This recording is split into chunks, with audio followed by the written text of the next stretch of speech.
A partir de agora, a aula está sendo gravada, tá? Vai ser disponibilizada como as outras foram. E eu vou pedir a vocês a gentileza de, se não quiserem aparecer no vídeo, seu rosto e tudo, desabilitar a função de webcam, que aí não tem problema nenhum. Durante essa revisão, mini revisão que eu vou fazer aqui, na hora que eu estiver falando, vou pedir a todo mundo para mutar os microfones.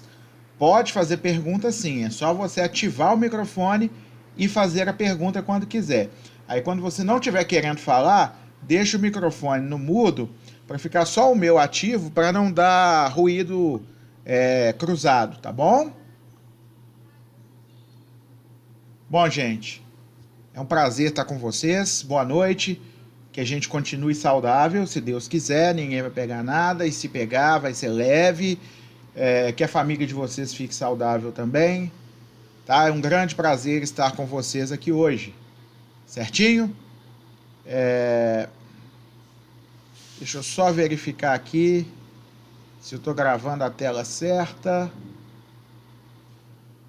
Acho que sim, acho que está tudo certo sim, é isso mesmo.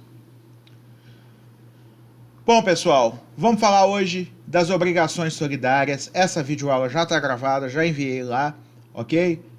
Vocês podem assistir quantas vezes quiser. Se quiser tirar dúvida, pode fazer as perguntas ao vivo aqui, mas se quiser fazer pergunta por WhatsApp, me mandar e-mail, fique à vontade, tá? Eu estou tentando responder todo mundo. Às vezes demora um pouquinho, 3, 4, 5 horas para dar uma resposta, mas estou tentando pelo menos uma vez por dia olhar todos os canais para responder todo mundo. Obrigações solidárias. Muita gente já ouviu falar delas, tá? Para alguns já tem uma breve noção a respeito, mas essa aula é uma das aulas mais importantes do curso de Direito. Vou explicar por quê. Porque as obrigações solidárias, elas são muito usuais no mundo do direito hoje. É muito comum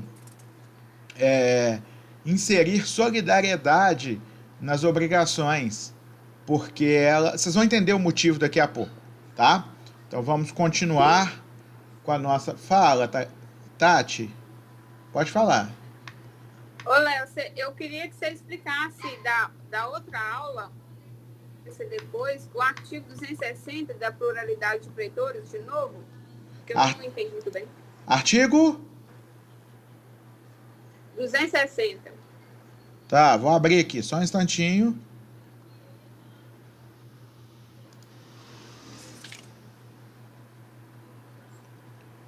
(260) do Código Civil. Então, antes de entrar na aula de hoje, eu vou responder essa dúvida aí. Se alguém tiver mais alguma dúvida dos capítulos 5 e 6, pode fazer de uma vez, então. Que aí a gente já mata esse coelho de uma vez. 260. Se a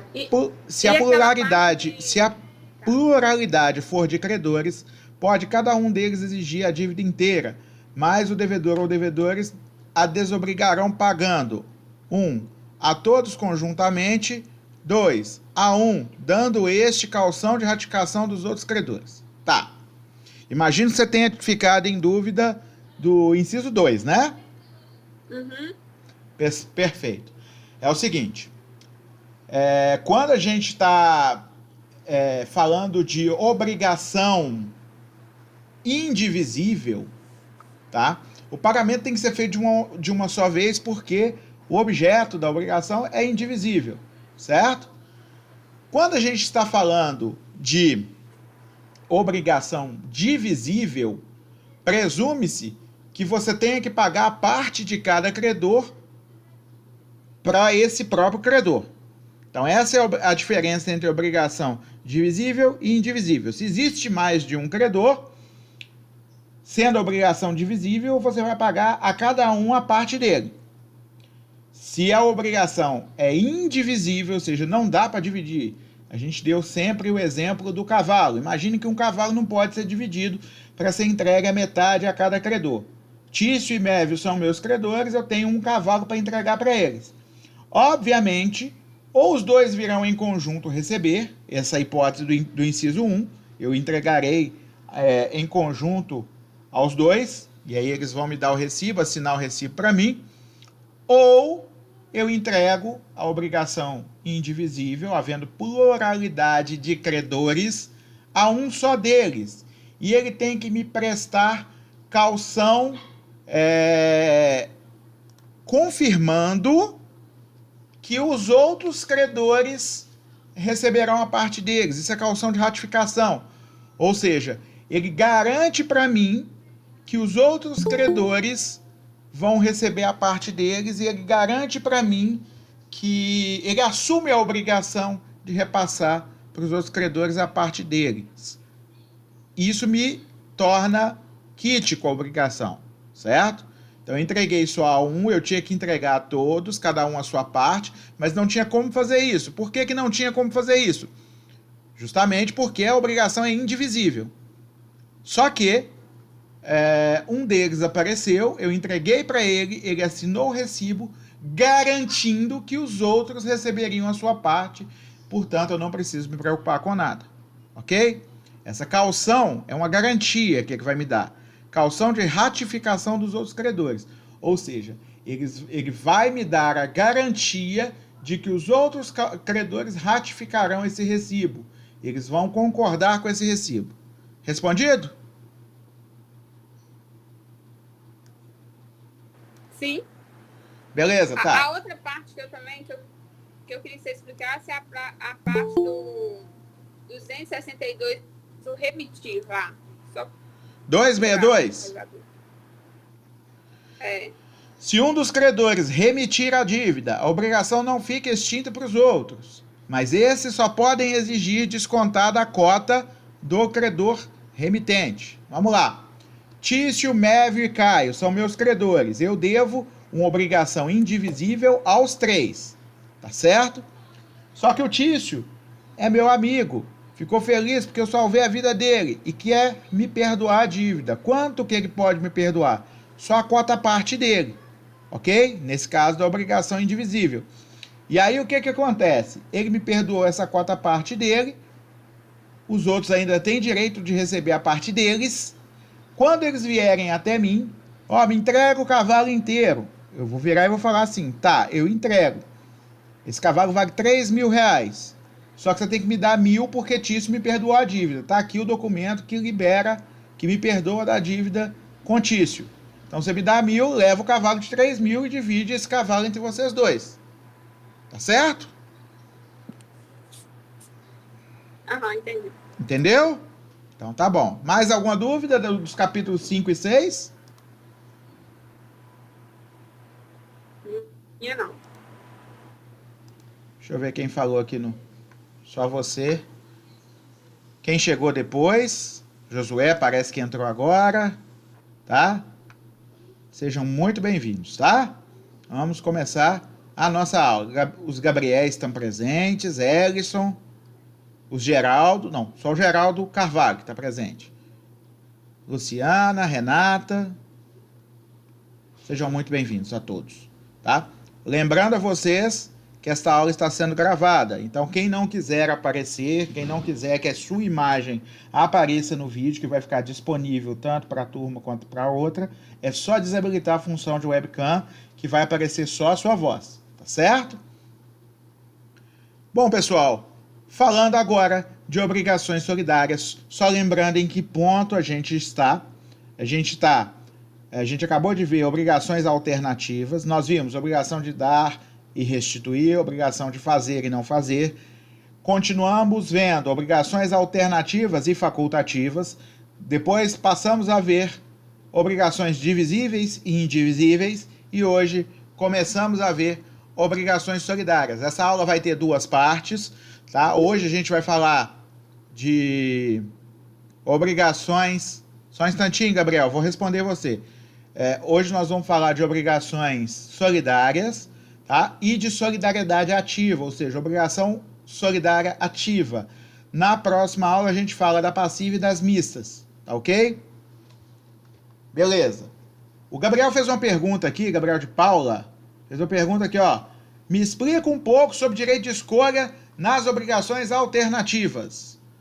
Lembrando, a obrigação alternativa é aquela que se dá a opção do devedor escolher entre duas prestações, ou 3, ou mais, no mínimo 2, ok? Ele escolhe qual delas vai entregar, se não houver estipulação em contrário, o direito de escolha cabe ao devedor. A partir do momento que ele escolhe, a obrigação se concentra naquela prestação, tendo sido cientificado o credor daquela escolha, concentra-se a obrigação naquela opção e passa a ser uma obrigação de dar a coisa certa. Acabou a alternatividade aí, ok? Então, o direito de escolha cabe ao devedor se não tiver estipulação em contrário. Se tiver estipulação que o direito de escolha cabe ao credor, vai caber ao credor. Tudo bem? Com o perecimento da coisa por culpa do devedor, antes de ser exercido o direito de escolha, ele pode simplesmente escolher a outra, tá? Se o direito de escolha for seu, de uma das prestações. Se perecerem todos os objetos de prestação antes do direito de escolha, o devedor vai responder por perdas e danos se tiver culpa e vai simplesmente se resolver a obrigação se ele não tiver culpa, ok? Da mesma forma, a obrigação vai se concentrar, perecendo uma só das prestações nas obrigações alternativas, naquela que perecer por último, ok? Porque vai concentrando na que sobra. A que pereceu por último foi considerada a última escolha do devedor. Se a escolha cabe ao devedor, tem essa tranquilidade. Pereceu uma, entrego a outra, tá certo? Não tem perdas e danos, não tem nada.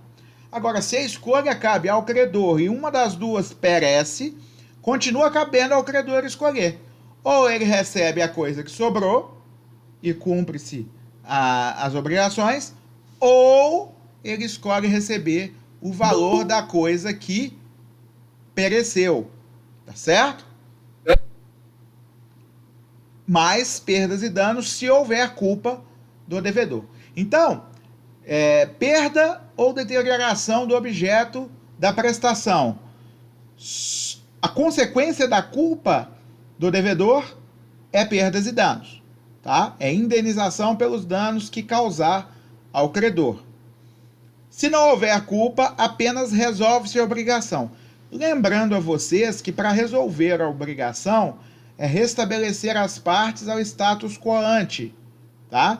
Então, se o credor pagou alguma coisa ao devedor pelo objeto que ele iria receber, mas ele não vai receber esse objeto porque ele se tornou impossível, o devedor tem que arcar com as perdas e danos e tem que arcar com a devolução do preço pago para restabelecer as partes ao status quo ante.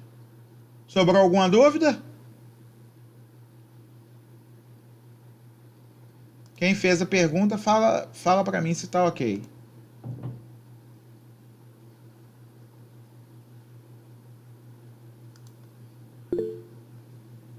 Tá certo. Lembrando a vocês que se a obrigação for facultativa, o credor jamais vai ter direito de escolher nada, tá bom? A obrigação facultativa, vista pelo lado do credor, é uma obrigação de dar a coisa certa. Quem pode escolher a prestação alternativa, facultativa, é só o devedor. Na facultativa, que é um jeito diferente. Tá certo? Sobrou alguma dúvida? Então, sigamos com a aula. Vamos falar de obrigações solidárias. Certo? Conceito e características das obrigações solidárias. O 264 diz o seguinte: há solidariedade quando na mesma obrigação concorre mais de um credor ou mais de um devedor, cada um deles com direito ou obrigado à dívida toda. Vamos destrinchar esse conceito em dois. Solidariedade ativa, mais de um credor. Solidariedade passiva, mais de um devedor. Na solidariedade ativa, qualquer um dos credores tem direito de receber a dívida integral, toda. Não é todos os credores vão ter o direito de receber, cada um deles, a dívida toda, não, gente. Ao primeiro que o devedor pagar, ele está livre, ok? Solidariedade passiva, que vai ser objeto da próxima aula, qualquer devedor pode ser cobrado a integralidade do débito, tá certo? Isso, basicamente, é solidariedade, certo? Vamos continuar agora, porque agora a gente vai caracterizar, vai destrinchar esse conceito com muita paciência, porque é muito importante esse conteúdo. Caracteriza-se a obrigação solidária pela multiplicidade de credores ou de devedores, tendo cada credor direito à totalidade da prestação, como se fosse o único, e cada devedor a obrigação de pagar tudo também, como se devesse tudo, tá certo? O credor que recebe a dívida toda do devedor tem que repassar aos demais credores a parte deles, certo? E o devedor, se a solidariedade for passiva, o devedor, entre os co-devedores, que pagar a dívida toda, tem direito de receber a parte dos outros devedores. Ok? Artigo 942 é um exemplo de solidariedade determinado pela lei. Olha só. Os bens do responsável pela ofensa ou violação do direito de outrem ficam sujeitos à reparação do dano causado. E se a ofensa tiver mais de um autor, todos responderão solidariamente pela reparação. Nós estamos falando aqui na possibilidade de reparação civil por ato ilícito ou dano, tá? Este dano causado vai ser reparado, conforme o artigo 927 do Código Civil. Esta reparação, se for mais de um autor do dano, vai ser solidariamente, essa obrigação vai ser solidariamente assumida por todos os devedores. Isso significa que o credor tem direito de cobrar todo mundo, só alguns ou somente um, se ele quiser. Ele pode escolher, tá certo? Aí vocês me perguntam, por que ele escolheria só um se ele pode cobrar de todos? Porque às vezes um está nos Estados Unidos, está difícil de achar. Então você nem coloca ele no polo passivo para não ter dor de cabeça, de ter que achar onde é que ele está, de mandar carta rogatória lá para os Estados Unidos para conseguir citar esse cara e etc. Certo? Bom, Antônio Varela fala que se algum dos devedores for se tornar insolvente, quem sofre o prejuízo não é o credor, mas são os outros devedores. Por quê? Porque os outros continuam sendo obrigados pela totalidade da dívida. Então eu tenho Tício, Meve e Caio, tá certo? Tício morre sem deixar patrimônio. Tem nada. Tem herdeiro, não tem patrimônio, não tem nada. Ok? Morreu Tício. Sobrou Meve e Caio como devedores solidários de uma obrigação. Se o Tibúrcio é o credor, tanto o Mévio quanto o Caio são obrigados pela dívida toda. Ok? E se Caio pagar, quanto que Mévio vai ter que suportar? Antes tinha 3. Antes cada um seria obrigado a arcar com 33% da dívida, 33,333, para reembolsar o devedor que pagou tudo. Certo? Agora não tem mais jeito. Essa possibilidade foi eliminada com a morte de Tício. Tício morreu sem deixar patrimônio. Temos que lembrar disso, porque se ele deixasse patrimônio, os outros devedores, ou o devedor que pagou tudo, poderia se habilitar como credor no inventário dele. Mas se ele não deixou nada, o prejuízo é igualmente suportado pelos outros devedores. E o credor continua tendo o direito de receber tudo de Mévio, ou tudo de Caio, porque Tício morreu. Certo? Então, essa é uma hipótese. Tá certo? Letra B. Dessa forma, o caso Roberto cita 4 características principais da obrigação solidária. Então, aí com destaque em amarelo nesse slide. Todo mundo está vendo, né? Letra A. pluralidade de sujeitos ativos ou passivos. Não é obrigado a ter pluralidade de ativos e passivos. Um dos dois já basta para que possa ser obrigação solidária. Se a pluralidade, ou seja, essa palavra com a minha língua presa é terrivelmente difícil. Se mais de um sujeito ativo, ou seja, mais de um credor, é solidariedade ativa. Se for mais de um sujeito passivo, solidariedade passiva. Se for mais de um credor e mais de um devedor, todo mundo solidário entre si, solidariedade mista. Tá certo? Letra B. Multiplicidade de vínculos. O que eu quero dizer com a multiplicidade de vínculos? Que embora exista apenas uma obrigação complexa, que é a obrigação solidária, existem tantos vínculos obrigacionais quantos são as partes obrigadas. Vou dar um exemplo aqui agora. Tício, Mévio e Caio são devedores, Tibúrcio é o credor, ok? Vai haver aí 3 vínculos obrigacionais distintos.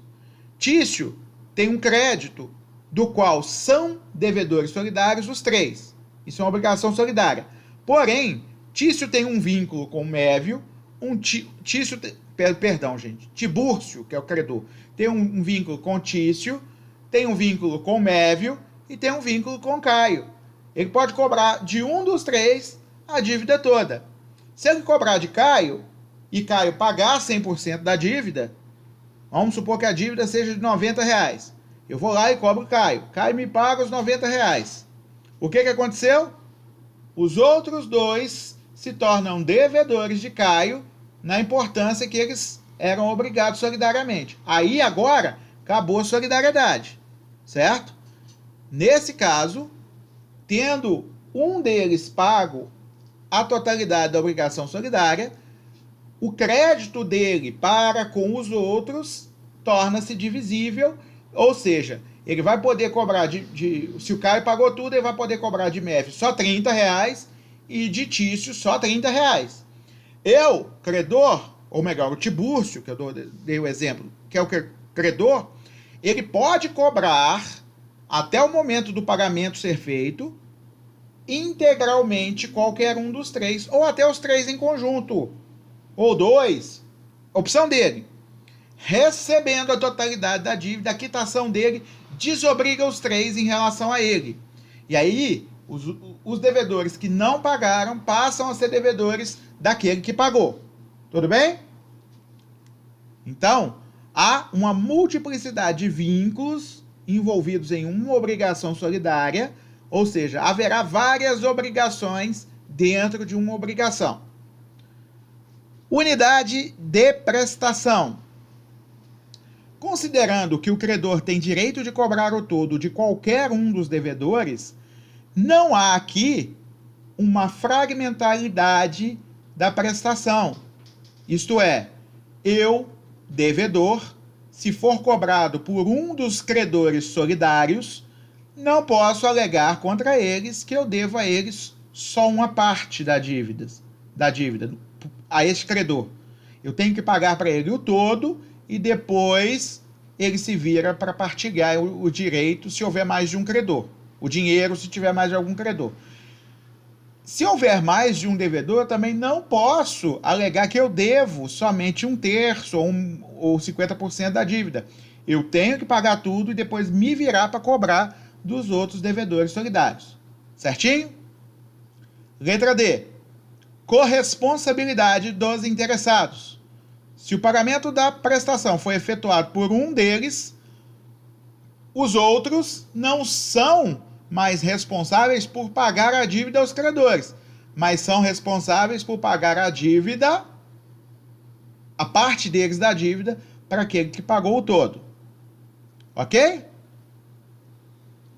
Se houver dúvida, eu espero muito que vocês façam a pergunta, tá? Pode habilitar o microfone, me chamar a atenção, que eu paro para vocês fazerem a pergunta, tá bom?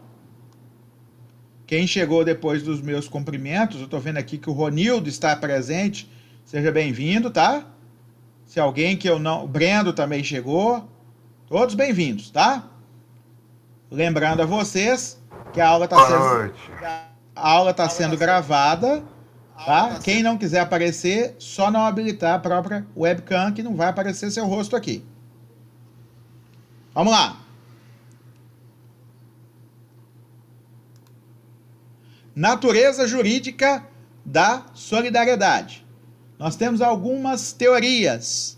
A doutrina mais clássica, que veio do direito francês, fala que a solidariedade é uma espécie de representação recíproca. Ora bolas, já que cada credor pode agir em nome dos demais para cobrar a dívida toda, ou já que cada devedor, em nome de todos, pode pagar a dívida toda, pode ser obrigado a pagar a dívida toda, seria como se houvesse uma procuração tácita entre os co-devedores ou entre os co-credores. Essa teoria já foi superada, porque quando o credor cobra a dívida toda ou quando o devedor paga a dívida toda, ele não está agindo em nome de ninguém, ele está agindo no seu próprio nome. Então não tem mandato tácito nenhum, não tem procuração tácita nenhuma, tá certo?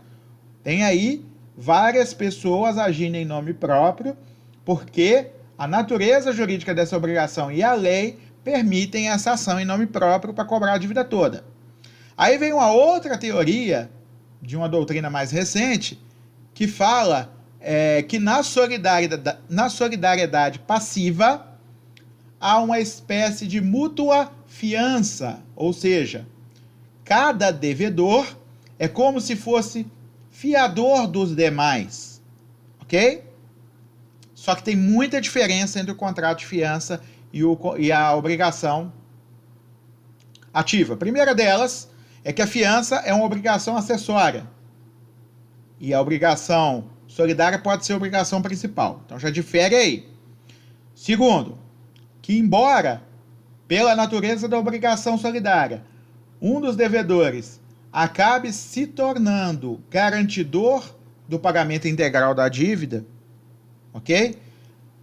Isso não está estabelecido desta forma no fato constitutivo da obrigação, nem na lei, nem em nenhum momento, ok? Então não é uma garantia. Outra diferença. Fiador tem benefício de ordem, ou seja, você só pode cobrar do fiador se no mínimo você estiver cobrando o devedor principal ao mesmo tempo, tá certo? Porque é preciso ter certeza que o devedor principal não tem dinheiro para pagar antes de se atacar o patrimônio do fiador. Só que na obrigação solidária não é assim. Você pode cobrar só de um e esquecer completamente os outros. Você não é obrigado a cobrar ninguém antes de ninguém, ok? Então, esta teoria de que é uma mútua fiança também não encontra respaldo unânime. As pessoas não concordam unanimemente com esta afirmação. O Washington de Barros Monteiro, que é um escritor famosinho, já citei ele em outras vezes na aula, quem gosta muito dele é o nosso amigo Carlos Roberto, né? O livro do Carlos Roberto, ele cita muito o Washington de Barros, cita um pouco a Maria Helena Diniz, mas principalmente o Washington de Barros. Ele diz que nesse caso tem que se distinguir solidariedade ativa de solidariedade passiva.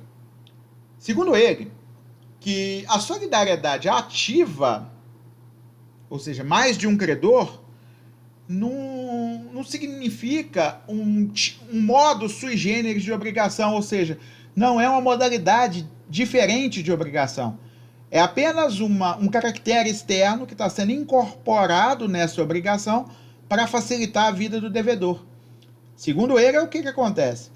Olha, se eu tenho vários credores e eu posso pagar para qualquer um deles, fica mais fácil eu cumprir minha obrigação, porque basta que eu encontre um e entregue o valor total da obrigação a ele, pagando, e ele vai me dar um recibo que vale pelos outros. Olha só, o Gabriel de Paula fez uma pergunta agora há pouco sobre a multiplicidade de credores na obrigação indivisível. Mentira, foi a Tati. Foi a Tati que fez essa pergunta. Multiplicidade de credores na obrigação indivisível, quando o devedor paga o todo para um credor, ele precisa pegar caução de ratificação dos demais. Ok? Isso na obrigação solidária não é necessário, porque desde o princípio está claro e consignado que você poderá pagar a qualquer um dos credores a dívida toda. Tá certo? E, segundo Washington de Barros, na solidariedade ativa, a possibilidade de pagar para qualquer um é simplesmente para facilitar a vida do devedor.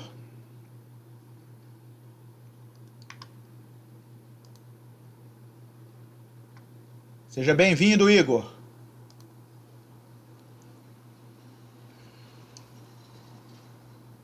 Deixa eu fechar a janelinha que abriu aqui. Essa janelinha abre toda hora. Bem-vindo, viu? Valeu. Já a solidariedade passiva para o Washington de Barros, ele fala o seguinte, ó, o negócio é o seguinte, essa qualidade da obrigação solidária passiva, ela sim altera tudo para devedores e credor.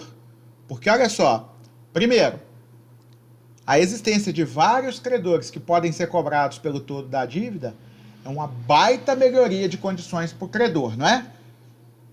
Ele passa a ter vários credores que podem ser cobrados pelo todo. Então já começa aí. Segundo, cada devedor, quando é colocado numa obrigação solidária passiva, a situação do devedor, ela se torna mais difícil. É uma obrigação totalmente diferente para ele. Porque se na obrigação divisível ele só teria que pagar a sua parte, aqui na obrigação solidária ele tem que pagar o todo para se ver livre. Então, sim, na solidariedade passiva, eles entendem que muda tudo, tá certo? Na solidariedade ativa, muda muito pouco para os devedores. Aliás, não muda quase nada. Até melhora um pouquinho. Porque ele pode pagar a dívida para qualquer um dos credores e ele já sabe que ele vai ter que pagar tudo, porque ele é o único devedor. Mas na solidariedade passiva, o débito é só a cota parte dele. Mas a responsabilidade é sobre o todo. Lembra daquela aula que eu separei débito de responsabilidade? Certo? Schuld e Haftung. Lembra? Schuld era débito. Haftung, responsabilidade. Isso vem do direito alemão. Vocês lembram disso? Pois bem. Então, na obrigação solidária, o seu débito é o todo, né? A responsabilidade sua é pagar o todo. Você só libera se pagar o todo. Tá certinho? O Washington de Barros mesmo conclui falando o seguinte, ó. Solidariedade passiva é diferente de fiança. É sim. E eu já expliquei as diferenças no slide anterior. Mas não tem problema você falar que eles são parecidos, porque a analogia ela é válida, porque um acaba sendo garantidor do pagamento total da dívida, que também pertence ao outro. Tá certo? Mas como eu disse, já até explicitei as diferenças que tem fiança e obrigação solidária passiva. Para mim, tá? Solidariedade é tão importante que não tem que ficar repetindo natureza jurídica de outro instituto, não. Ela tem a natureza jurídica própria. A obrigação solidária, ela tem uma categoria que é dela, própria, de tão importante e tão relevante que é para o direito. Vamos falar agora das diferenças entre solidariedade e indivisibilidade, certo? Eles se assemelham sim, eu já até falei sobre isso no início da aula, mas a semelhança, ela chega até um certo ponto e para por ali. Tem mais diferenças do que semelhança. A semelhança vai ter que ter multiplicidade de devedor ou de credor, vai ter que ter multiplicidade, porém, é essa multiplicidade, ela não precisa ser dos dois, basta ser de um dos polos, ou passiva ou ativa. Segundo, o credor pode exigir de um só dos devedores o pagamento da totalidade? Sim. Acontece isso na solidariedade, na obrigação indivisível também, tá? Nesse ponto é semelhante. Porém, as semelhanças param por aí. As diferenças. Primeiro, que o devedor solidário, pode ser obrigado a pagar sozinho tudo por ser devedor de tudo, ok? Na outra obrigação, na indivisível, ele não é devedor de tudo e ele pode ser obrigado a pagar tudo simplesmente porque não dá para dividir a coisa. Não dá para separar um cavalo em dois, certo? Não podendo separar em dois, se duas partes obrigaram a pagar, duas pessoas obrigaram a pagar um cavalo inteiro ao credor, esse cavalo inteiro vai ter que ser entregue pelos dois, ou por um dos dois, certo? E lógico que a outra metade do cavalo vai ser cobrada de quem não pagou nada depois. Vai ser cobrada por quem pagou o todo. Isso é uma semelhança. Só que na solidariedade, cada um é considerado devedor de tudo, tá? Não precisando o credor buscar todos os devedores.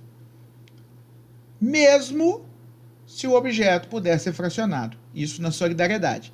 Na obrigação indivisível, a pessoa, o devedor, só pode ser cobrado de tudo porque não dá para dividir o objeto, tá certo?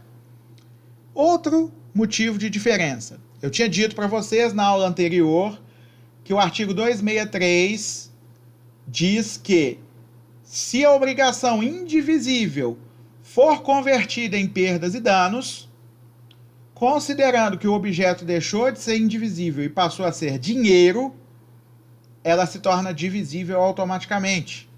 Isso significa o quê?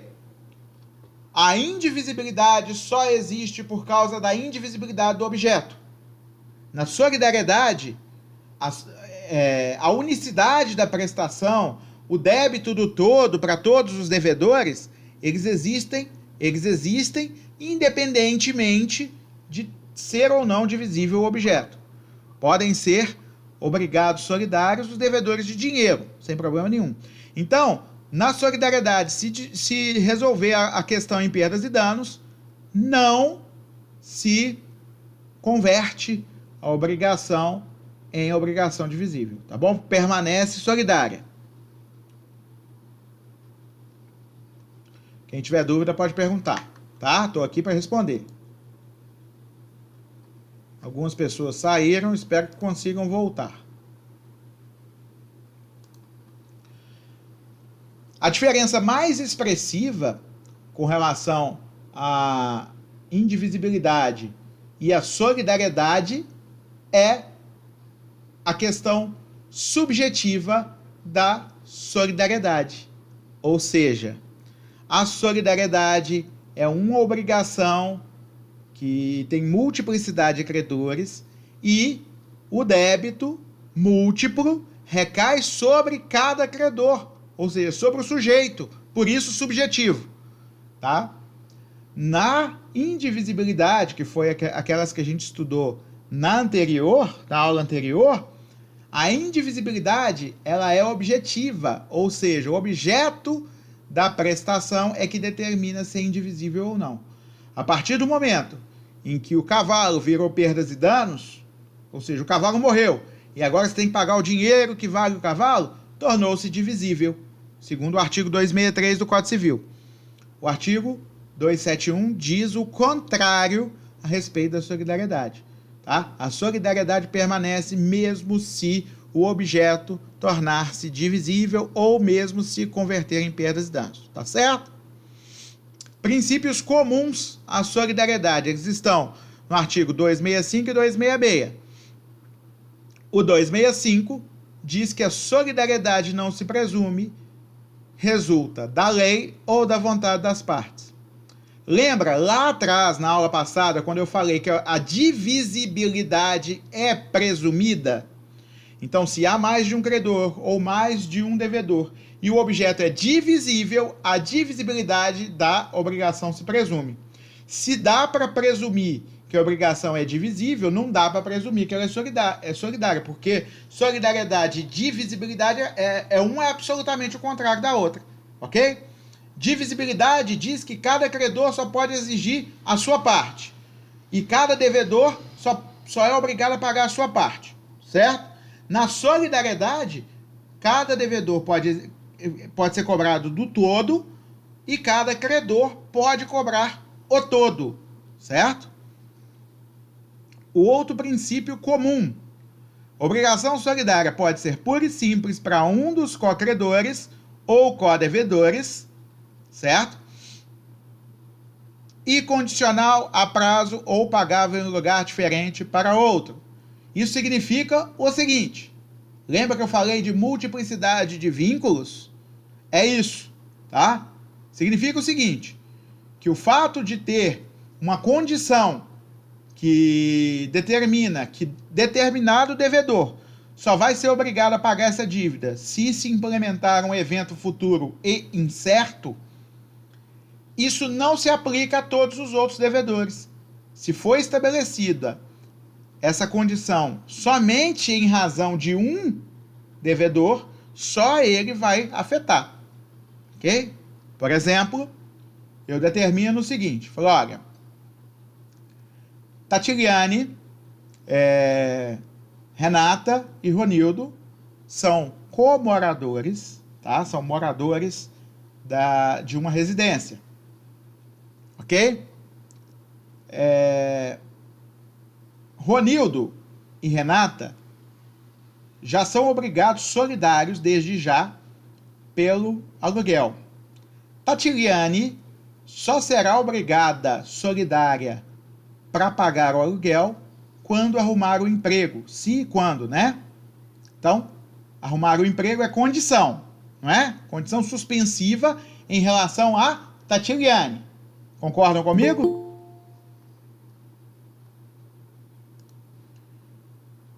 Sim.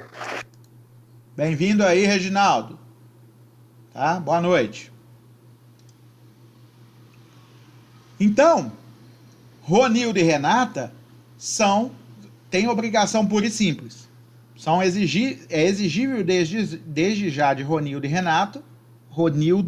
Renata, o valor da obrigação no todo. Posso cobrar de qualquer um deles, o aluguel. Mas foi estabelecido que somente quando Tati arrumasse o emprego, eu poderia cobrar dela também. Ou seja, a Tati só entra como obrigada solidária quando implementar a condição que diz respeito a ela. Observem que eu estabeleci uma obrigação solidária entre os três, mas cada vínculo é separado dos demais e eu posso impor condições, posso dar prazo, posso fazer o que for, em relação àqueles co-obrigados individualmente. Certinho? Quem não tiver entendido e tiver dúvida, fica à vontade, pode perguntar. Não se exigem palavras sacramentais para a instituição da solidariedade. A gente falou que ela não é presumida, que ela tem que resultar ou da lei ou da vontade das partes. Se ela for resultar da vontade das partes, não precisa nada mirabolante para que se entenda que a obrigação é solidária, tá? Basta que haja uma manifestação inequívoca. A expressão pode ser: obrigam-se as partes in solidum, obrigam por inteiro, obrigam pelo todo, obrigam-se solidariamente, tanto faz, tá certo? Então, vocês veem aí que a forma é livre, desde que dê a entender que há ali uma obrigação solidária. A solidariedade pode, inclusive, surgir simultaneamente com a assunção da obrigação, e normalmente é desse jeito, como pode surgir depois, fazendo-se um adendo àquele negócio jurídico, determinando nesse adendo que aquela obrigação assumida naquele negócio jurídico passa, a partir de agora, a ser uma obrigação solidária, sendo devedores solidários, fulano, beltrano e ciclano, tá certo? A partir de então, vai surgir a solidariedade. Bom, como eu disse, não é incompatível a natureza da solidariedade em você instituir condição, prazo ou outra característica individual para um dos credores ou um dos devedores e não fazer isso para o outro, tá certo? Até mesmo em relação à causa da obrigação, pode divergir a obrigação de um e a obrigação de outro. O exemplo dado aqui no nosso livro do Caso Alberto é o seguinte: imagine que o Geraldo pagou para fazer uma excursão. Está lá dentro do ônibus, né? Ele fez um contrato com a companhia de seguros e ele pagou para estar em excursão com essa galera. No caminho, vem um caminhão e bate no Geraldo. Perdão, e bate no ônibus, certo? Geraldo se machuca. Foi leve, não morreu, mas se machucou. Ele tem danos morais a receber, danos materiais a receber. Exemplo, tá, gente? Quer dizer que sempre vai haver danos morais, sempre vai haver danos materiais. E por causa do acidente, ele não vai para o fim de semana no Beto Carreiro, que estava combinado. Bom, primeiro, tem uma responsabilidade aí da dona da empresa de seguros, da empresa que é dona da empresa de seguros, porque ela descumpriu um contrato, certo?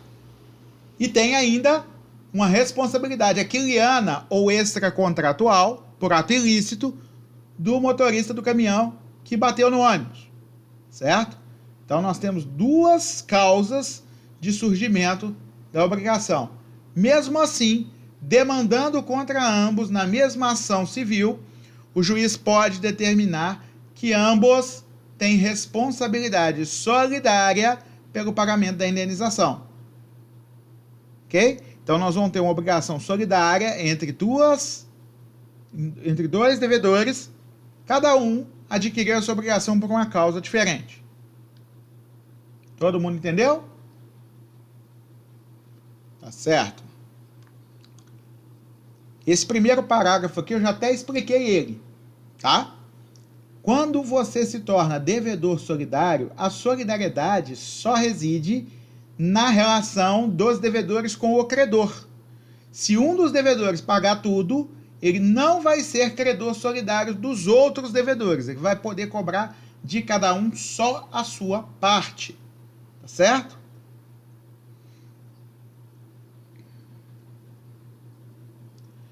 Enquanto pendente condição suspensiva para um dos credores, eles não poderão ser cobrados, tá? No entanto, como é titular de um direito eventual, que está no artigo do Código Civil número 130, o credor vai poder praticar atos conservatórios. Nós já falamos disso em semestres anteriores, tá? Por exemplo, entrar com ação possessória para recuperar a posse para o devedor, que é o legítimo possuidor. Poderá entrar com uma ação que vise obter uma tutela inibitória para que uma pessoa não estrague o bem que poderá vir a ser seu no futuro se essa condição se implementar, certo? Então o credor aqui ele não está pedindo o bem, porque ele ainda não pode cobrar do devedor porque tem uma condição, mas desde já ele pode praticar atos para conservar o direito. Acontecendo a condição que barrava a cobrança daquele devedor solidário, o credor pode imediatamente incluí-lo no polo passivo de uma demanda ou cobrar só dele.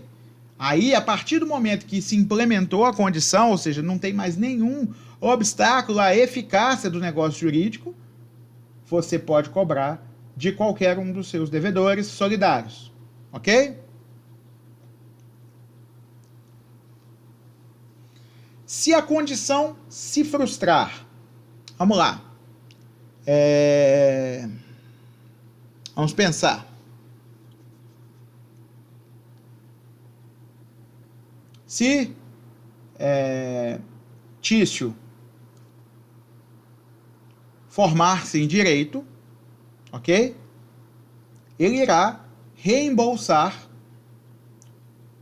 o valor gasto por ele, por mim, pagando a faculdade dele.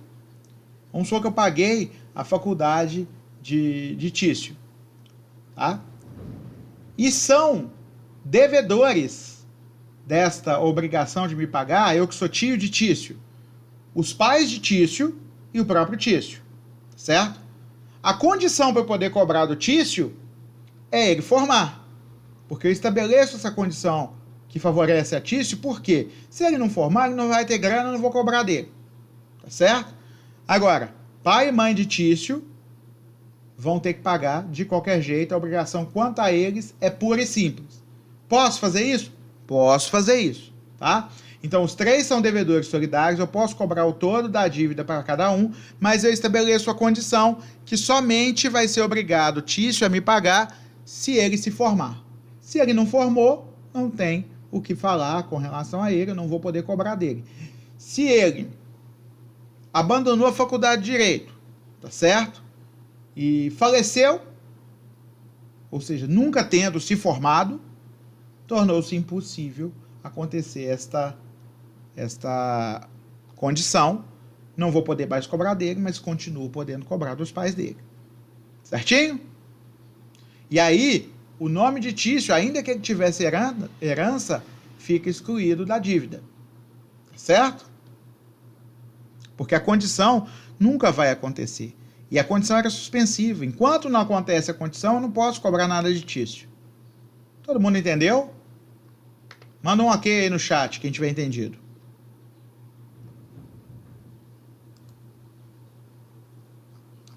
Se tiver dúvida, pergunta.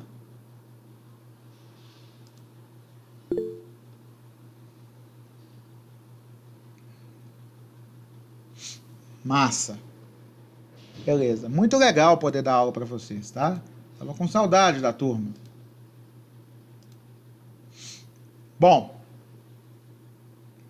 Espécies da obrigação solidária. Vamos falar de solidariedade ativa. Em espécie agora, especificamente sobre ela.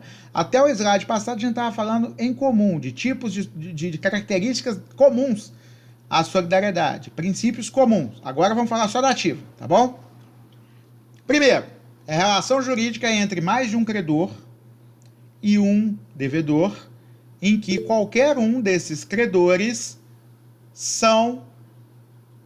é permitido a qualquer um deles cobrar a dívida toda deste devedor. E o devedor se desonera ou se exonera, desonerar é com S, exonerar é com X, são sinônimos, tá? O devedor se desonera pagando a apenas um desses credores, ok? Na solidariedade ativa, sempre vai ter 2 ou mais credores, podendo qualquer um deles, passou uma motoca aqui acelerando, podendo qualquer um deles receber integralmente a prestação devida, tá? Este que recebeu vai ter a obrigação de pagar aos demais cocredores a parte deles, certo? Então ele se torna devedor dos outros credores na quota parte que cada um tem de crédito. Bom, é muito incomum acontecer hoje em dia obrigações de solidariedade ativa. Por que que é incomum? É incomum porque pode dar zebra, certo? Se um dos devedores receber e tornar-se insolvente ou fugir com dinheiro e não tiver grana para pagar, o que aconteceu? Os outros credores ficam no prejuízo, porque o recibo dado por apenas um é válido. Deixa eu passar o slide aqui. A solidariedade ativa, apesar das desvantagens que traz aos credores, oferece uma comodidade para o credor, para o devedor, que é a possibilidade de pagar ao primeiro que aparecer sem precisar ficar procurando todo mundo para pagar metade ou a parcela de cada um deles. O primeiro que aparece, você paga tudo para ele, pega o recibo com ele e esse recibo te libera da obrigação. Por outro lado, qualquer dos credores pode reclamar o cumprimento integral da prestação, ok? Nem o devedor pode alegar, se é só um dos 5 credores, embora vocês sejam credores solidários, eu devo para você só 20%, então não vou pagar o 100 não, vai ter que pagar o 100, certo? Qualquer um dos credores solidários pode cobrar a totalidade da dívida. Porém, aquele que receber a totalidade vai ter que pagar a parte dos outros, tá ok? Desta partilha entre os co-credores, o devedor já nem participa mais, ele já foi liberado quando pagou tudo para um só. Então ele não precisa se preocupar se o dinheiro foi ou não partilhado da forma que tinha que ser, tá certo? Exemplos de solidariedade ativa. Tá? Primeiro deles, o STF já decidiu que a conta conjunta gera solidariedade ativa entre os correntistas. Por quê? A partir do momento que você deposita um dinheiro no banco, você está emprestando dinheiro para esse banco. Tá? O dinheiro não fica guardado num cofre com seu nome na porta, não. Você adquire um saldo virtual e o dinheiro que você depositou lá é usado pelo banco para emprestar para os outros, para financiar a casa, para financiar carro, etc. Quando você vai sacar, o banco vai te devolver outro valor. Ou, na verdade, outras notas de dinheiro. Não as mesmas. Porque o dinheiro é fungível, por excelência, vocês sabem. Observe que no momento que você deposita qualquer valor em qualquer conta ou investimento, você se tornou credor do banco. Todo mundo concorda com isso? Então, se a conta tem 2 titulares, os 2 são credores solidários do banco. Se o banco pagar a qualquer um deles, o banco se libera. Ou seja, eu tenho uma conta conjunta com minha esposa. Isso é verdade, estou brincando não, tem mesmo. Se minha esposa for lá no banco e rapar minha conta, tirar tudo, o que sobrou para mim? Nada, nem o direito de cobrar nada do banco. Porque, sendo solidária, obrigação solidária ativa, tinha 2 credores, eu e minha esposa, o banco pagou ao que apareceu primeiro para receber. Certo? Bom, como eu disse, conta conjunta tem credores solidários. Mas, se um só assinar o cheque, só ele é devedor. Tá ok? Então vamos supor que eu e minha esposa somos credores solidários numa conta corrente. Eu passo um cheque. Esse cheque está sem fundos. Tá? Sendo sem fundos o cheque, de quem que você vai cobrar?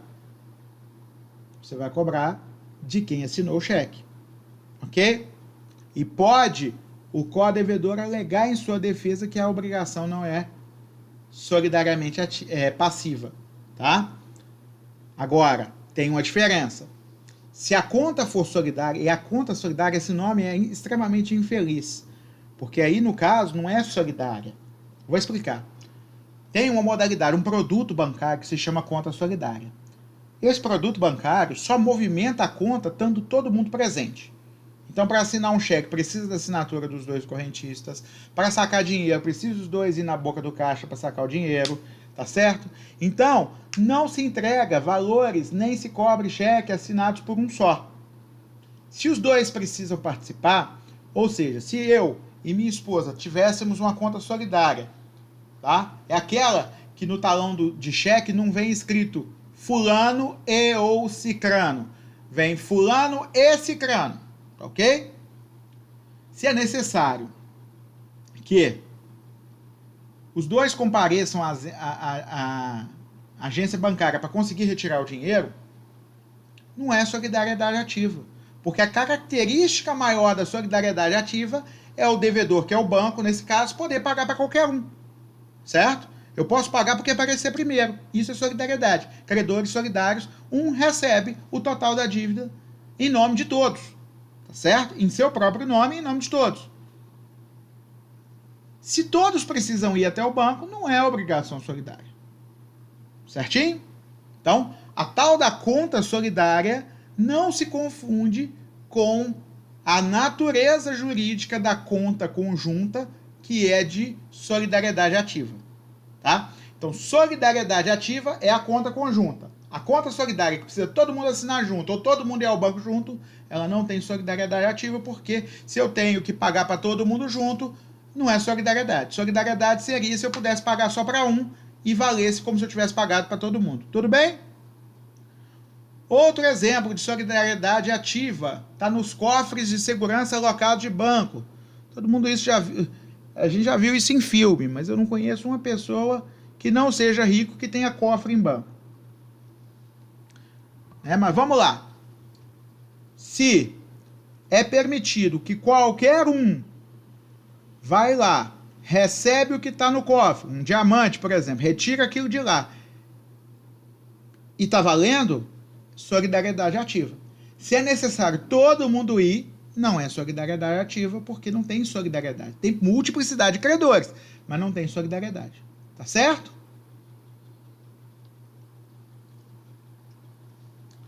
Características da solidariedade ativa. De novo, Washington Barros, tá? Artigo 267. Cada um dos credores solidários tem direito de exigir do devedor o cumprimento da prestação por inteiro. Isso é a primeira característica da solidariedade ativa. Ok? Washington de Barros elenca as consequências do artigo 267. Tá aí, são 6. Letra A. Qualquer credor pode promover medidas assecuratórias de conservação dos direitos. É o que tem no artigo 130. Ok?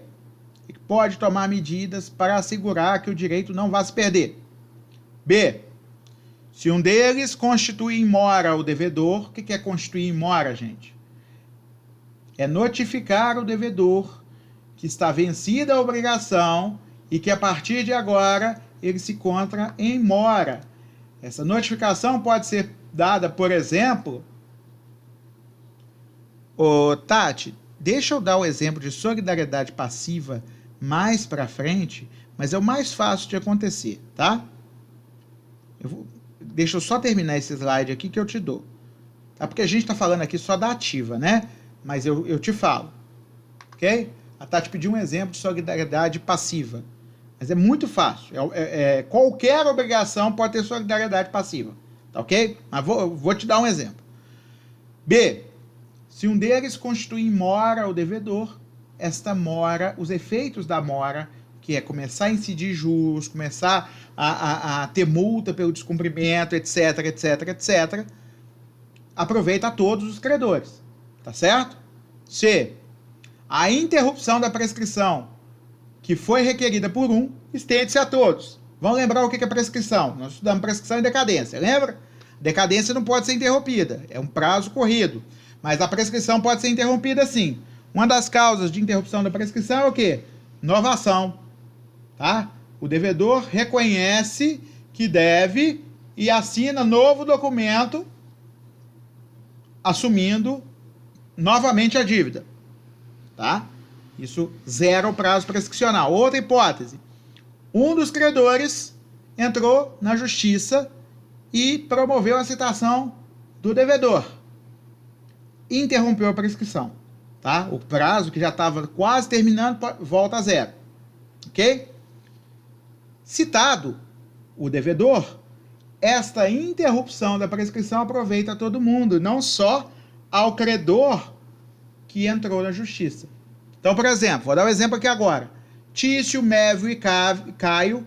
Tício, Mévio e Caio são credores de Tibúrcio, credores solidários. Tá? O valor da dívida é R$10.000.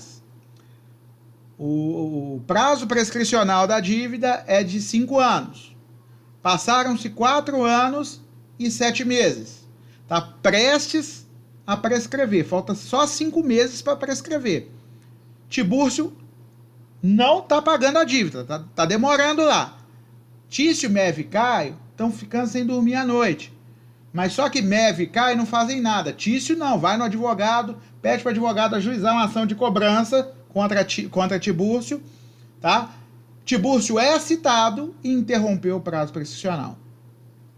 Essa interrupção da prescrição retroage à data que foi entrada a ação. Então, se eu entrar com a ação com 4 anos, 11 meses e 29 dias, está valendo. Mesmo se ele for citado depois. Porque a data que conta é a data que entrou com a ação. E aí, por algum motivo qualquer, mesmo tendo sido o Tibúrcio citado, o Tício deixa de cumprir um prazo no processo, o advogado de Tício deixa de cumprir um prazo no processo, e aí o juiz extingue a ação sem julgamento do mérito. Se ela for extinta sem julgamento do mérito, tá? O que vai acontecer? Continua interrompida a prescrição, começou a contar do zero. E aí? E aí que Mévio e Caio tiveram aproveitamento dessa interrupção da prescrição, mesmo já tendo passado-se mais de 5 anos da dívida, como a prescrição interrompeu antes de completar os 5 anos, eles podem entrar com a ação de novo, porque essa contagem voltou ao zero. Qualquer letra D que eu tô, qualquer credor pode ingressar em juízo com a ação adequada. Por que a ação adequada, gente? Porque depende da obrigação, né? Pode ser uma obrigação de fazer, pode ser obrigação de entregar a coisa certa, pode ser obrigação de restituir. Então depende do que é que você está querendo para saber a ação adequada, tá? Nesse caso, nós temos mais de um credor. Qualquer um deles pode manejar essa ação adequada. Letra E. Se um dos co-credores se tornar incapaz, nenhuma consequência isso vai ter sobre a solidariedade. Então, vamos supor que nós temos Tício, Mev e Caio, credores, Tibúrcio, devedor. Mesmo exemplo. Tício se torna incapaz, sofre um acidente de carro, fica tetraplégico e não tem mais como cuidar de si. Ok? Ele se tornou incapaz? Tornou-se. Ele continua credor? Continua. Mev e Caio tem alguma influência sobre isso? Algum problema com isso? Nenhum. Ok? Continua acontecendo do mesmo jeito. Se um dos credores decai da ação, tá? Decadência da ação é perder o direito, não ficam os outros impedidos de cobrar. Tá bom? Porque, como eu disse, os vínculos são múltiplos. Tem multiplicidade de vínculo e uma ação, uma consequência pessoal não atinge os outros credores. Ok? Mais dúvidas?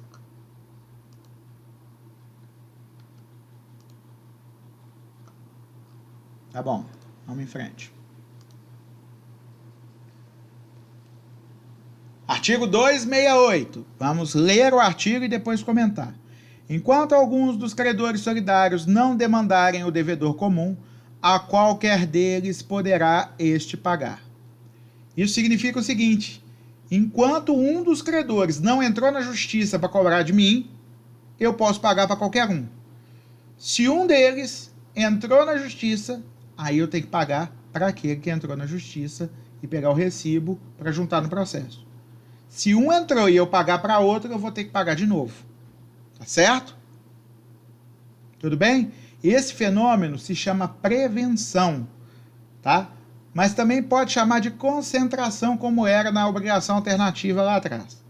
Se um dos credores entra na justiça, concentra-se nele enquanto essa ação estiver correndo o crédito, certo? Aí eu não posso pagar para outro, tem que pagar para ele. Porém, o que vai acontecer?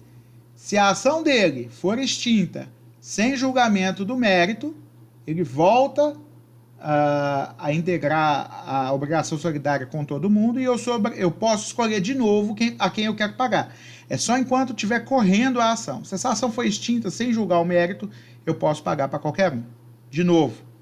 Tá certo? E também, se todos os credores entrarem com a ação ao mesmo tempo, aí eu posso pagar para qualquer um deles. Qualquer recibo com a assinatura de um deles, eu vou poder juntar no processo para me ver livre daquela obrigação. Certo? Se tiver dúvida, pergunta.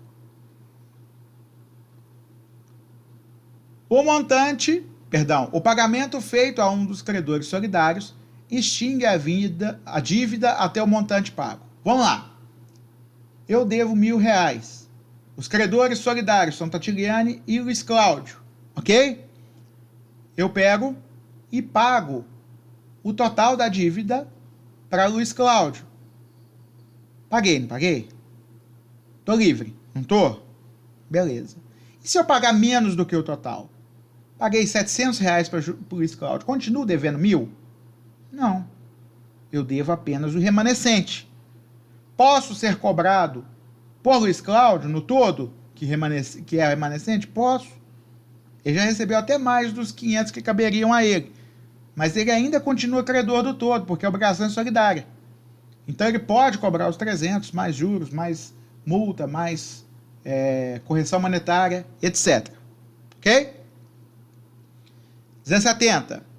Se um dos credores morrer deixando herdeiros, cada um dos herdeiros só tem direito, se agir sozinho, a receber a sua parte do crédito, salvo se a obrigação for indivisível. Então vamos lá para entender isso. Tício morre, tá? São credores Tício, Mévio e Caio.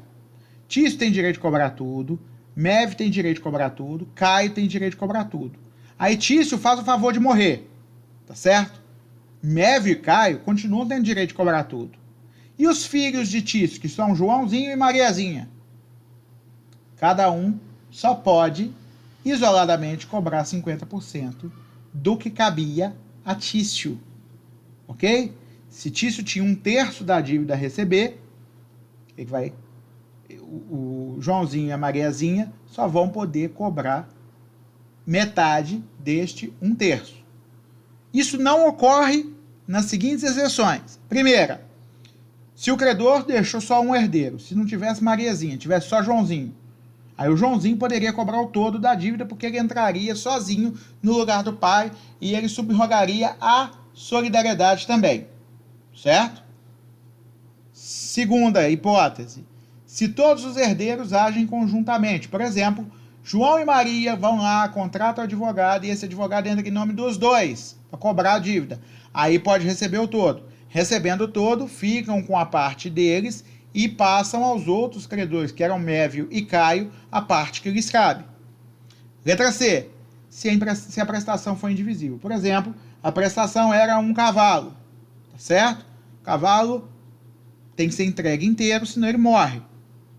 Aí, João e Maria vão herdar o 1/3 que era do pai. O pai podia cobrar a dívida toda, tá? Independente de agir ou não com Mévio e Caio. O Tício podia cobrar a dívida toda. Só que o Tício morreu. Então, para poder cobrar a dívida toda, João e Maria terão que agir em conjunto ou se a obrigação for indivisível. Porque aí João, agindo sozinho, ele não tem como receber 1/6 de cavalo. Porque o pai dele tinha direito a 1/3 do cavalo, né? Mas podia cobrar tudo. Mas só tinha direito a 1/3. Depois, quando fizesse a partilha entre os credores, o Tício ia ficar só com 1/3. Metade de 1/3 é 1/6. Certo? Então a João e a Maria vão caber 1/6 do cavalo para cada um, depois de realizada a partilha. Mas sendo o cavalo um objeto indivisível, eles vão poder cobrar o cavalo inteiro e partilhar depois. Certo? Houve dúvida? Vamos lá. Artigo 271, eu já citei ele, vamos ler agora. Convertendo-se a prestação em perdas e danos, subsiste, para todos os efeitos, a solidariedade. Olha só, que espetáculo. Diferente da obrigação indivisível. O 263 do Código Civil, anota aí no caderno de vocês.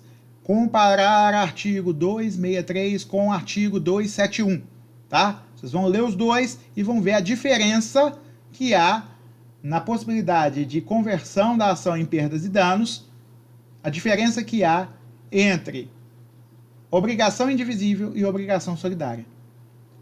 Se a obrigação é convertida em perdas e danos, permanece solidária. Certo? Artigo 271 diz isso. Então vamos supor, eu tenho que receber, sei lá, um cavalo. Vamos dar o exemplo do cavalo de novo. Esse cavalo já passou de mão em mão, todo mundo já colocou a mão no cavalo. Eu tenho que receber um cavalo. A obrigação é indivisível, não é?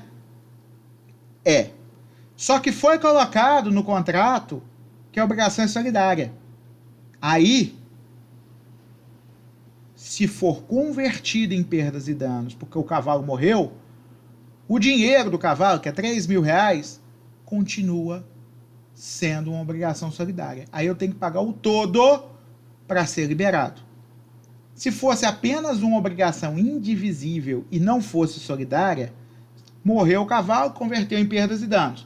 Convertendo em perdas e danos, sendo obrigação indivisível, porém não solidária, depois que converte em perdas e danos, perde-se a solidariedade, é o que está no artigo 263. Então, 2001 mostra que solidariedade é diferente de indivisibilidade.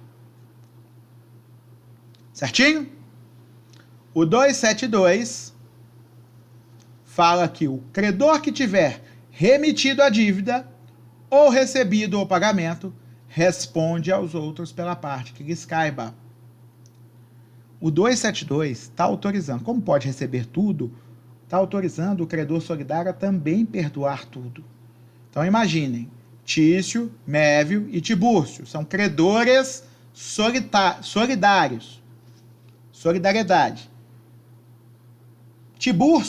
Tício, Mévio e Caio, Tício, Mévio e Caio são credores solidários. Tibúrcio é o devedor. Ok? Beleza. Tício é amigo de Tibúrcio, amigo íntimo, e fala: Tibúrcio, sabe aquela dívida? Vou te perdoar. Perdoando, os outros credores também não vão poder exigir nada do Tibúrcio, que é diferente da obrigação indivisível. Tá? Que a indivisibilidade não tem nada a ver com sujeitos, tem a ver com o objeto. Tá? Então, o artigo 262, inciso 2, fala o seguinte, ó. Não é o 262 para o segundo, não. Deixa eu lembrar qual que é aqui, só um instante.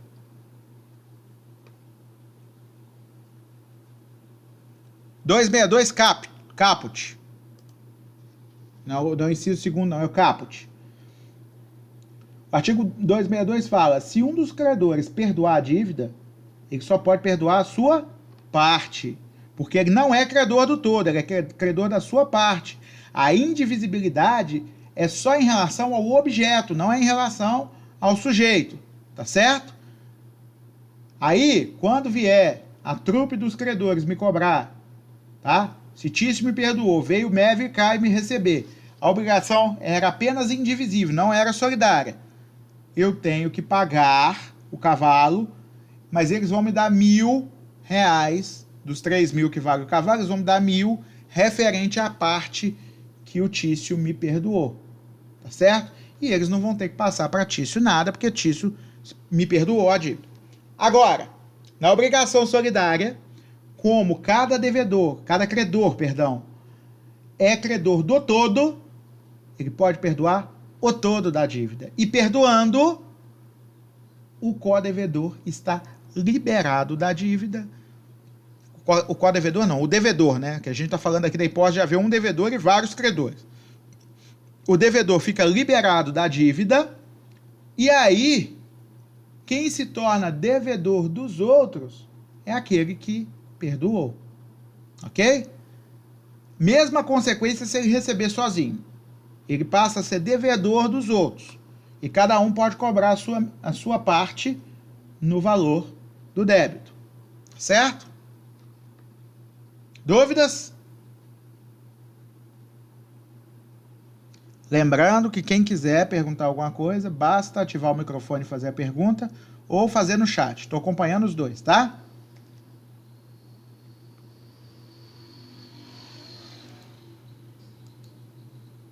Dois, sete, três. A um dos credores solidários não pode o devedor opor as exceções pessoais que são oponíveis aos outros. Lembra que eu falei da multiplicidade de vínculos? Multiplicidade de vínculos importam em características distintas, diversas, para cada vínculo. Então, se Tício, Mévio e Caio são co-credores, tá? E Tibúrcio é o devedor, suponha que Tício tem 17 anos. Tá? Tício entrou na justiça para cobrar a dívida sem ser assistido por seu representante legal. Pode? Não pode. Só se ele fosse emancipado. Tá? Ele não pegou assistência do seu representante legal e entrou na justiça sozinho. O que vai acontecer? O devedor vai falar, olha, irmão, você não é capaz de assinar essa procuração aí, não. Você não foi assistido. O mandato que você deu para o seu advogado, a procuração que você deu para o seu advogado é nula, certo? Porque não teve aí manifestação de vontade correta, né? E aí? E aí que o juiz vai extinguir o processo. A menos que Tício, no prazo que o juiz der, apresente outra procuração com a assinatura da sua mãe. O juiz vai extinguir o processo. Mas vamos supor que entraram juntos Tício e Mévio. O Caio estava nos Estados Unidos, entrou Tício e Mévio, tá? Aí o Tício e o Mévio assinaram cada um a sua procuração para o advogado. Só que Tício não se fez assistir pelo seu representante legal, sendo ele de 17 anos. Ele tinha que ter assistência do representante legal. E aí, o Tício tem aí uma incapacidade, ele precisa estar assistido. A incapacidade de Tício só é oponível contra Tício. Mévio pode prosseguir na ação, porque não são oponíveis aos credores solidários as exceções pessoais oponíveis a um deles. Isso aí pode ser, as exceções pessoais pode ser qualquer uma, pode ser um erro, um vício de consentimento, erro, dolo, coação, lesão, estado de perigo. Vamos pensar aqui, que Tício agiu com dolo, mas Mévio e Caio não, né? Lembra o que é necessário para o dolo? Você ter consciência que a outra pessoa está incorrendo em erro e não avisar, certo? Você sabe que aquela pessoa não fecharia negócio com você e ela está em erro. Só que Mévio e Caio não sabiam disso. Não tem dolo para com eles. Ok? Somente a Tício é oponível a esse vício do consentimento.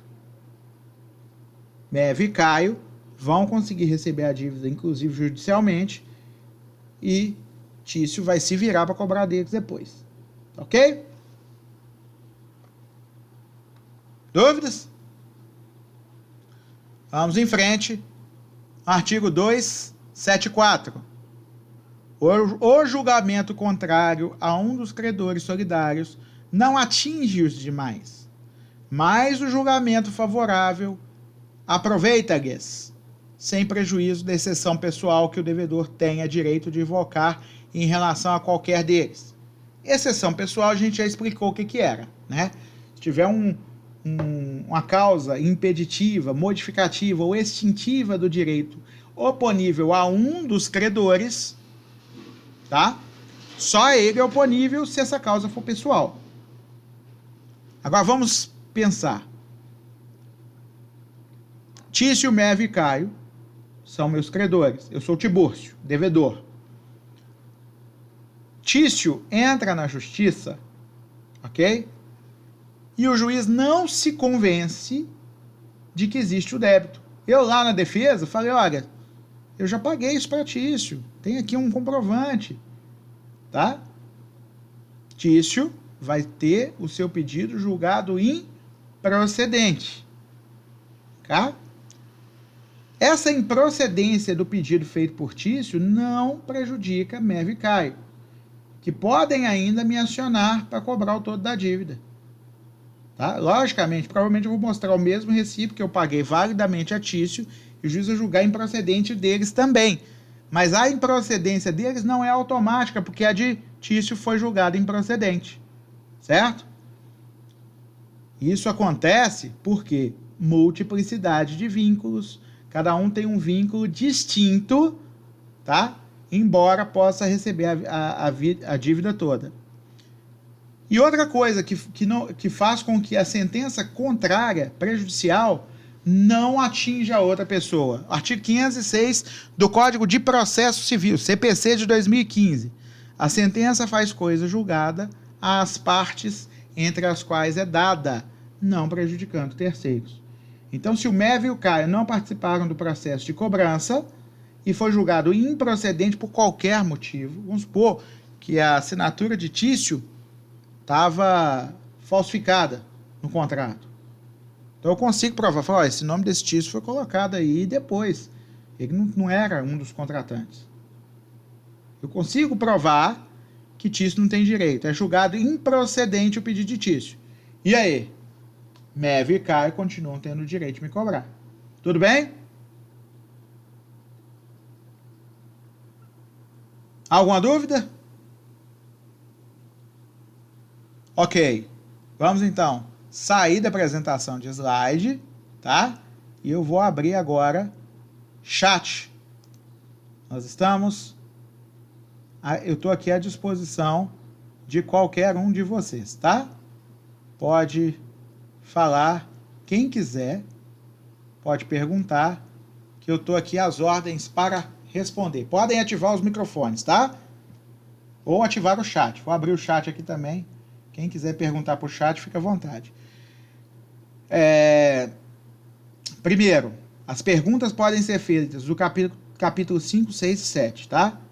Como a gente está tendo nosso primeiro encontro ao vivo do capítulo 5, 6 e 7, podem perguntar à vontade dos três. Segundo,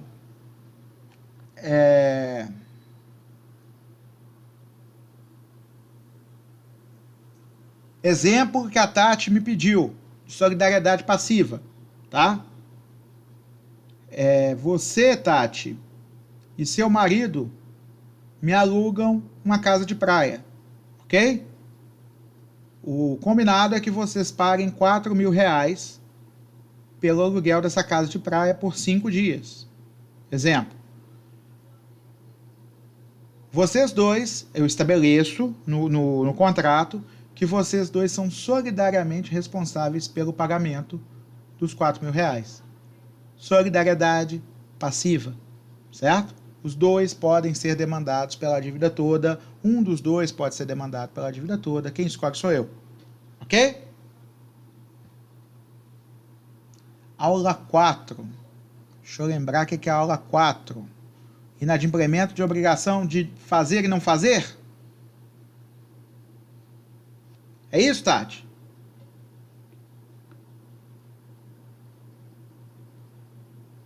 Beleza. Vamos lá. Obrigação de fazer. Tá certo? Primeira coisa. Aqui a gente não está falando mais em multiplicidade de sujeitos, tá, gente? Obrigação de fazer e não fazer está lá atrás, é o capítulo 4, a gente não tinha entrado nesses capítulos mais novos. Então vamos voltar lá atrás para responder. João é contratado para construir um muro para Tício, certo? João recebe pela construção do muro adiantado, é combinado que vai ser pago 5.000 adiantado e mais 5.000 no dia... Salve, salve, Geraldo Frederico, chegou cedo para a aula da semana que vem, tamo junto aí.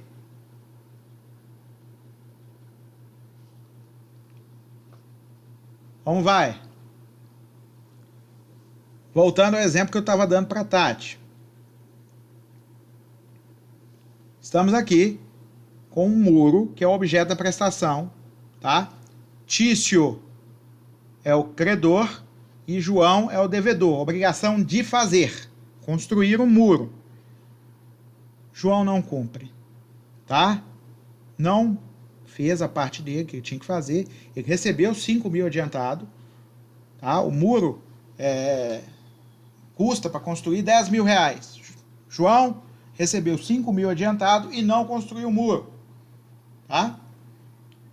Aí, o Tício tem opções. Entra na justiça e obtém do juiz um provimento que manda outra pessoa fazer as custas de João, ou, isso está lá no Código Civil, é uma das hipóteses que se pode fazer isso, ou ele manda logo fazer e depois se vê ressarcido por João, tá? Que tinha que cumprir. Se o descumprimento for com culpa do credor, se a prestação se tornou impossível por culpa do credor, não, do devedor, responde por perdas e danos. Exatamente, Renata. RC é Renata, né? Exatamente. Se Tício tiver com urgência, ele pode mandar fazer e pedir o ressarcimento na justiça. Ele não precisa que João custeie o pagamento. Ô Geraldo, não está escutando.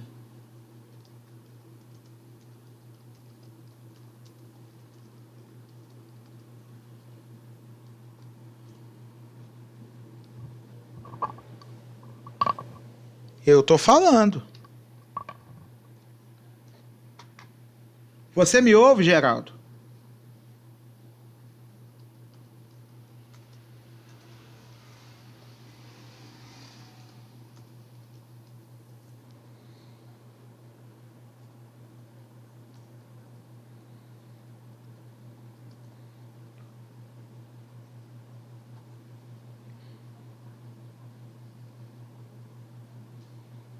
Olha, eu não sei por que o Geraldo não está me ouvindo, talvez seja um problema técnico do alto-falante, do microfone lá dele.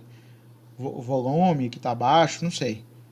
Tá? Eu estou gravando a aula, tá? Mando um zap aí para ele, fala que eu estou gravando a aula e essa aula vai ser disponibilizada, tá bom?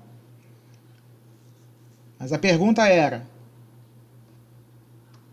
tá? Houve o perecimento da prestação, não dá para cumprir a prestação, a obrigação de fazer mais. Foi com culpa do devedor? Responde ele pela devolução dos valores que foram pagos, status quo ante, e responde ele também... O professor está falando aqui, como é que eu faço? Eu estou te ouvindo, Geraldo.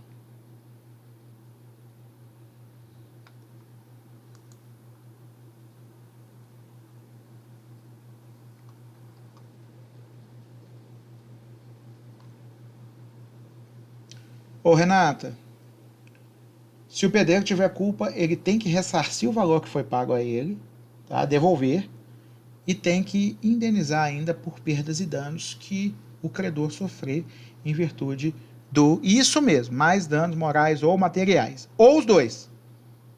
Isso aí. Se a obrigação for de não fazer, o descumprimento também pode ser com culpa ou sem culpa. Por exemplo, o descumprimento de uma obrigação de construir muro, tá?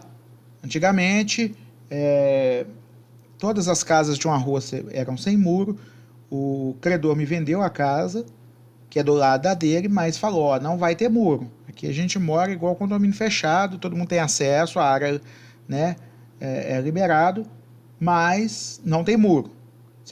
Você se obriga a não construir um muro, obrigação de não fazer. Só que vem a municipalidade e cria uma nova lei que todo mundo tem que construir muro. Aí você vai ter impossibilidade de cumprir a obrigação sem culpa sua. Não tem que pagar dano moral, simplesmente constrói e está extinta a obrigação.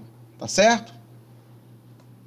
Se for sem culpa, tem que ressarcir o valor pago adiantado. Lembre, toda vez que resolver uma obrigação, tem que devolver o valor pago a título de adiantamento, para devolver as partes ao estado anterior da coisa, tá?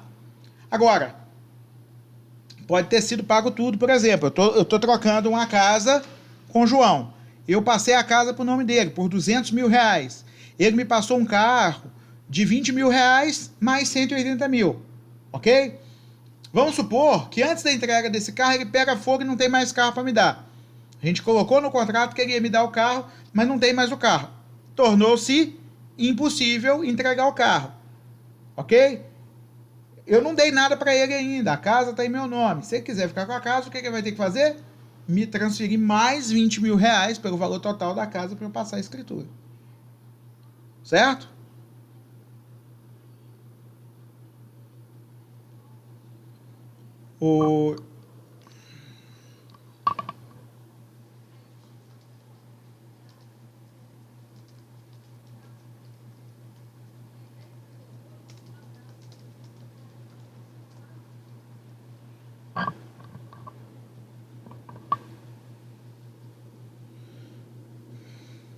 Vou falar com ele aqui. A aula está sendo gravada.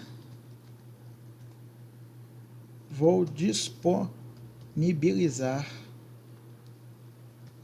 daqui a pouco.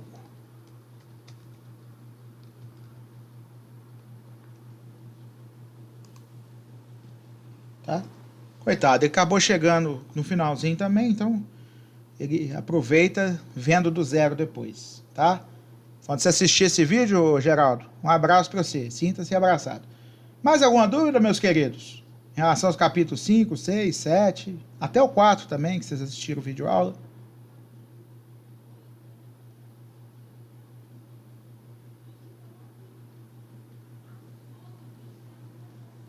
Zero dúvida? E quem tem dúvida sobre o trabalho? Ô, Léo, eu tenho uma pergunta sobre o trabalho. O mapa mental é para prova mesmo, né? Vai enviar por e-mail, nada não? Não, presta atenção. Quem está perguntando é o Gabriel Rodrigues, né? Gabriel Andrade. Gabriel Andrade. Direto eu te chamo de Gabriel Rodrigues. Eu não sei por que eu enfiei na cabeça que seu sobrenome é Rodrigues. Gabriel Henrique Andrade, é isso, né? Isso, Gabriel Henrique Andrade. O mapa mental, depois, tá? Eu não fiz isso ainda porque eu tava com muita coisa para gravar. Agora eu tô em dia, graças a Deus, tá tudo belezinha, tá? Tá fácil agora gravar a aula, mandar para vocês. É um pouquinho que eu trabalho durante o dia, eu já consigo matar tudo. Então, o que eu vou fazer? Eu vou criar um estudo dirigido no portal para vocês mandarem um mapa mental. Tá certo? Maravilha. Tá e aí, certo. Vocês vão transformar o arquivo de vocês em Word ou PDF para mandar pelo estudo dirigido. Observem, eu ainda quero que seja manuscrito. Então, vocês vão transformar o xerox, a cópia do caderno de vocês, pode ser tirando foto com o celular, tá? Você tira a foto, cola no arquivo do Word e manda o arquivo do Word, tá? E aí eu vou ler, tá bom. Vou dar uma olhada em todo mundo e vou avaliar, tá? Então nós temos 5 pontos do mapa mental, 5 pontos do fórum avaliativo que já está valendo, e eu vou criar mais um trabalhinho para o final desta etapa para valer os outros 10, tá bom? Tá bom. Beleza, irmão. Ô, Léo. Oi, quem tá falando? Ô, Léo.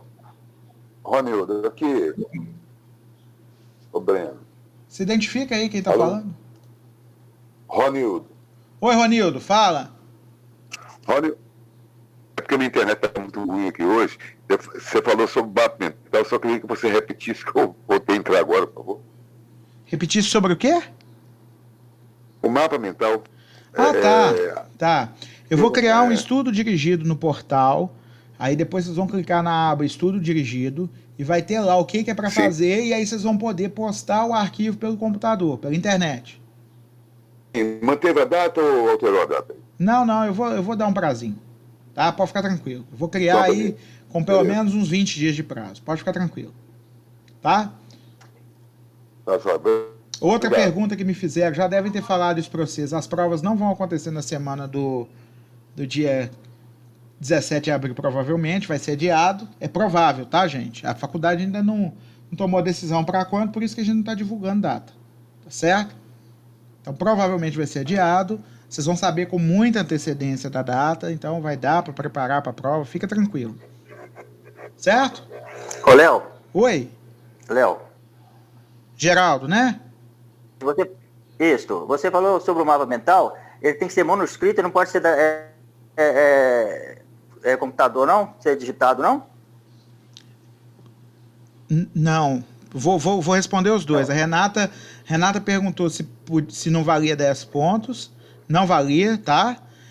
Lembra que na primeira distribuição de pontos que eu fiz, eu disse que a gente ia ter um fórum de discussão valendo 5 pontos, o mapa mental valia 10 pontos e a AVIN, que estava programada para a primeira etapa, ia valer 10 pontos, tá? Não é o caso do mapa mental valer 10 pontos, não, tá? Eu vou dar provavelmente um trabalhinho, tá? Na próxima semana eu devo enviar esse trabalho para que vocês conquistem esses outros 10 pontos, ok? Certo? Léo. Oi. Ô, Léo. Fala, Geraldo. Eu perguntei você. Pergunta novamente. Não pode ser digitado. Você falando com o Gabriel? Por que não pode ser digitado? Porque o objetivo... Caligrafia é péssima, você sabe o que é. Por que não pode ser digitado? O objetivo do mapa mental é vocês desenvolverem um estudo. É vocês estudarem a matéria e irem ou resumindo, fazendo uma resenha, ou fazendo um mapa mental, que é aquela forma que você vai desenhando, puxando conceitos, etc. Se for digitado, o que impede a pessoa pegar um resumo pronto da internet? Você entendeu o que eu quero dizer? Então, não vai ser digitado, vai ser manuscrito.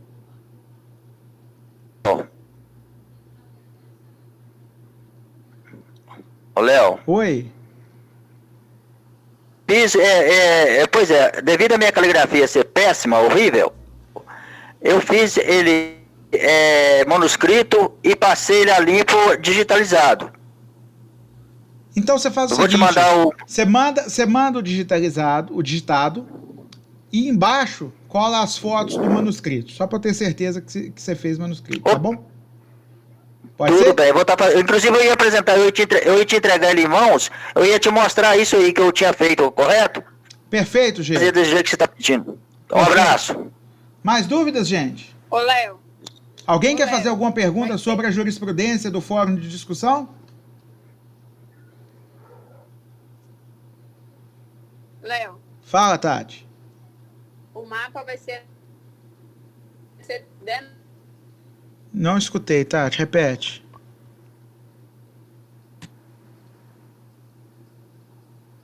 Ouviu?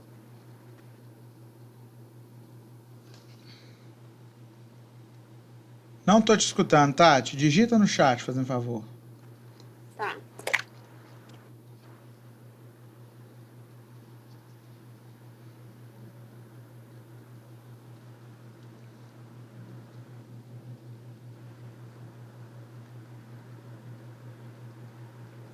A Renata está falando aqui que a Vitória estava com dúvidas sobre o fórum. Vou falar um pouquinho do fórum, então, rapidinho. Logo depois eu respondo a pergunta da Tati. O fórum é uma jurisprudência que eu enviei e fiz algumas perguntinhas, certo? A jurisprudência é o seguinte. Foi decidido que não dava para cobrar astrente, ou seja, não fazia sentido cobrar astrente numa obrigação de restituir que se tornou impossível. Por quê? Primeiro vamos falar o que é astrente. Astrente é uma multa pelo descumprimento de uma obrigação. Essa multa é aplicada contra o devedor para fazer ele cumprir. Ou seja, fala, você não está me entregando, não, você não está cumprindo sua parte, não. Vou pedir ao juiz para ele impor uma multa pelo descumprimento. Aí o juiz determina esse valor da multa, que pode ser cobrada por dia ou por ato de descumprimento, né? Exemplo de obrigação de astrente por ato de descumprimento é a obrigação de não fazer. Você se obriga a não fazer barulho, ok? O dia que não faz barulho é um dia que não conta. E o barulho não é feito por dia, é feito por ato, né? Então aí determina por ato. Outra hipótese. Ah, você tem uma obrigação que era para ter sido paga dia 10. Não pagou. Aí o cara entrou na justiça, pedindo para que fosse determinada uma multa por dia de atraso. A juíza determinou essa multa e fixou um dia para pagar sem a multa. Chegou no dia, você não pagou. Aí começa a correr a multa por dia de descumprimento. Isso é astrente. Astrente só é compatível se tiver jeito do devedor cumprir. No exemplo que foi dado, não quer dizer que o devedor não deva ser penalizado, não. Mas no exemplo que foi dado, a astrente não é um meio eficaz de forçar o pagamento. Por quê? Porque o pagamento se tornou impossível, certo? Esta impossibilidade é incompatível com a astrente. Ok?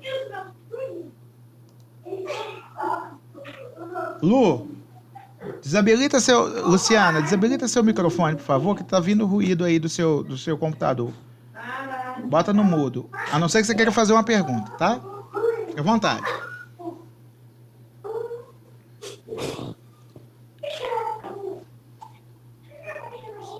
Mais alguma dúvida, pessoal? Léo, boa noite.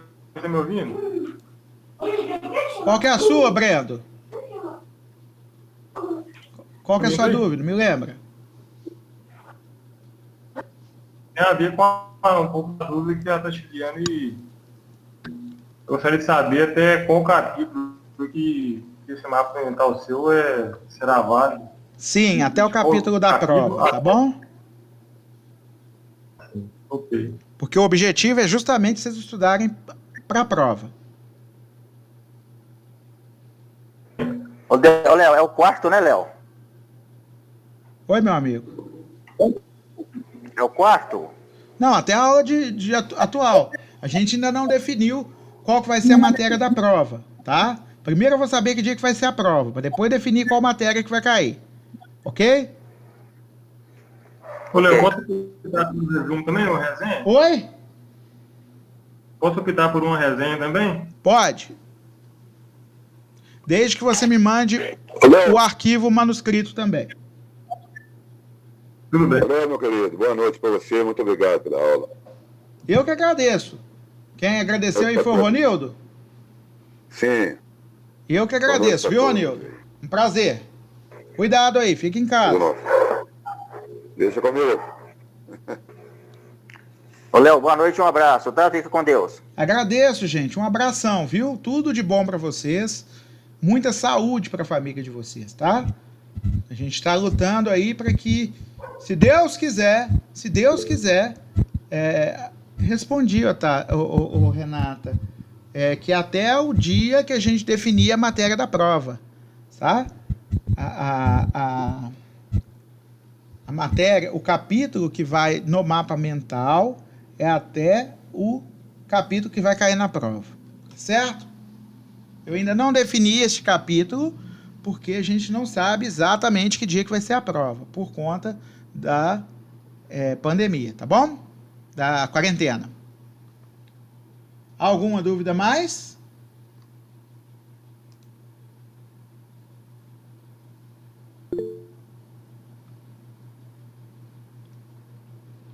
De nada, minha querida.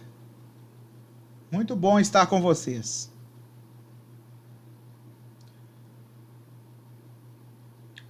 Bom, eu vou interromper a gravação agora, tá? Nós temos aqui 1h48 já seguidos de aula. Vou interromper essa gravação para que vocês recebam este material, ok?